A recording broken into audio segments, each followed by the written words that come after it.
प्यारे सज्जनों, मनुष्य योनि में जन्म लेना बड़े भाग की बात होती है। संभवतः केवल इसीलिए मनुष्य योनि से ही मुक्ति या मोक्ष की प्राप्ति संभव है। इसलिए हमें प्रयत्न करना चाहिए कि हमारा मनुष्य तन व्यर्थ न जाए। मनुष्य की योनि में जन्म पाकर हमें किसी भी बात का अहंकार नहीं करना चाहिए। फिर चाहे वो अपनी धन संपत्ति हो, पद हो, जाति हो, रूप हो, या अपने आप को ज्ञानी मानने का हो या बड़ा भक्त मानने का हो, हमें इनमें से किसी भी प्रकार से अहंकार नहीं करना चाहिए।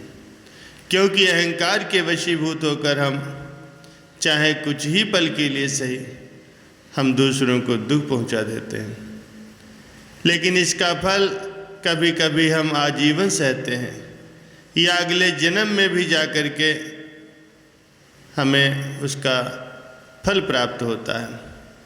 अगर हमारी वजह से दूसरे आहत होते हैं या दुखी होते हैं तो ये हमारे लिए बिल्कुल भी उचित नहीं है।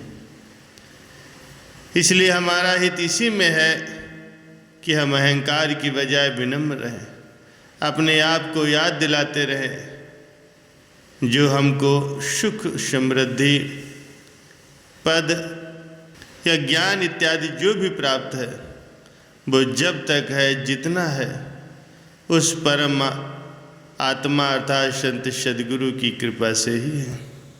ये सब सद्गुरु के आशीर्वाद से ही होता है। इसके लिए हमें उनका कर्तव्य रहना है। संत समझाते हैं कि जब तक हमारे शरीर में प्राण है, हम जीवित हैं, तब तक हम दूसरों के लिए, ज़रूरतमंदों के लिए दया की भावना रखें। यही हमारा परम धर्म है।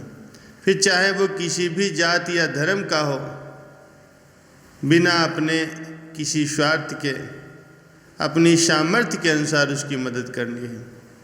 यही उस परम पिता परमात्मा की ओर संत सद्गुरु की सच्ची सेवा है, उनकी सच्ची पूजा है।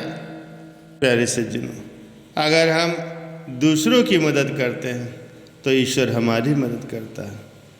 वो हर वक्त हमारे अंग संग रहता है, हमारे सुख दुख में हमेशा साथ खड़ा रहता है। प्यारे सज्जनों, कुछ लोगों के विचार होते हैं कि वो किसी को दुख नहीं देते, सदैव दूसरों की मदद करते हैं, लेकिन फिर भी उनके जीवन में दुख आता है, तकलीफ़ें आती हैं। ऐसा क्यों है? उनकी ईश्वर मदद क्यों नहीं करता? प्यारे सज्जनों, एक बार की बात है, एक लड़का जो कि बहुत ही बड़े बड़े सपने देखा करता था, अपने जीवन में बहुत ही आगे बढ़ने के बारे में सोचता था। उसने बहुत कड़ी मेहनत की और कम ही उम्र में उसने बहुत सी चीज़ें हासिल कर ली। उसे लगता था कि ईश्वर हमेशा उसके साथ है। हर रोज़ जब वो समुद्र के किनारे जाता था तो उसे लगता था कि ईश्वर उससे बातें कर रहे हैं।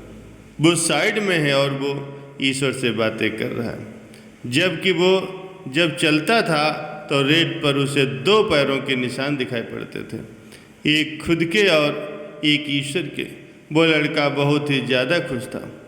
उसने अपनी ज़िंदगी में वो सब कुछ पाया था जिसके आज तक उसने सपने देखे थे। लेकिन कहते हैं ना कि जब सूरज उगा है तो ढलेगा, तो उसके साथ भी यही हुआ। उसकी कंपनी धीरे धीरे लाश में जाने लगी। जहाँ वो करोड़ों का प्रॉफिट बना रहे थे, वहीं पर अब करोड़ों का घाटा होने लगा। जो लोग उसका साथ दे रहे थे, वही लोग उसका अब साथ छोड़कर जाने लगे। उसे बहुत दुख हो रहा था और सबसे बड़ा दुख इस बात का था कि जब वो समुद्र के किनारे घूमने जाता तो तब उसे वो पैरों के निशान नहीं दिखाई दे रहे थे। इसका मतलब ये था कि भगवान उसके साथ अब नहीं। ये देख कर लड़का बहुत ज़्यादा दुखी था, बहुत परेशान था और सोच रहा था कि जब अच्छा समय था तो भगवान मेरे साथ थे, लेकिन जब मेरा समय बुरा आया, लड़के ने मुंह फेर लिया और आगे बढ़ गया। साइड से आवाज़ आई कि क्या हुआ, मुझसे बातें नहीं करोगे? उस लड़के ने चिल्लाते हुए जवाब दिया कि जब मेरा बुरा वक्त चल रहा था तो आप मेरे साथ उस वक्त नहीं थे। आपने भी मेरा साथ छोड़ दिया, पूरी दुनिया ने भी मेरा साथ छोड़ दिया था। मेरी मेहनत और विश्वास के कारण आज मैं फिर यहाँ पर हूँ और मैं सफल हुआ हूँ। तुम फिर मेरे पास आ गए, दिखाई दे रहे थे क्योंकि मैं तुम्हारे बाजू में चलता था, लेकिन जैसे ही तुम्हारे ऊपर मुसीबत आए तुम्हें एक पैरों के निशान दिखाई देने लगे, क्योंकि तुम्हें मैंने अपनी गोद में उठा लिया था और इसीलिए तुम्हें जो पैरों के निशान दिखाई दे रहे थे वो तुम्हारे नहीं बल्कि मेरे थे। प्यारे सज्जनों, इसलिए हमेशा याद रखो, किसी भी परिस्थिति में वो ईश्वर, वो मालिक हमारा साथ कभी नहीं छोड़ता। हमें उन पर विश्वास करना चाहिए, उनकी भक्ति करना चाहिए, क्योंकि वो हर वक्त हमारे साथ रहते हैं।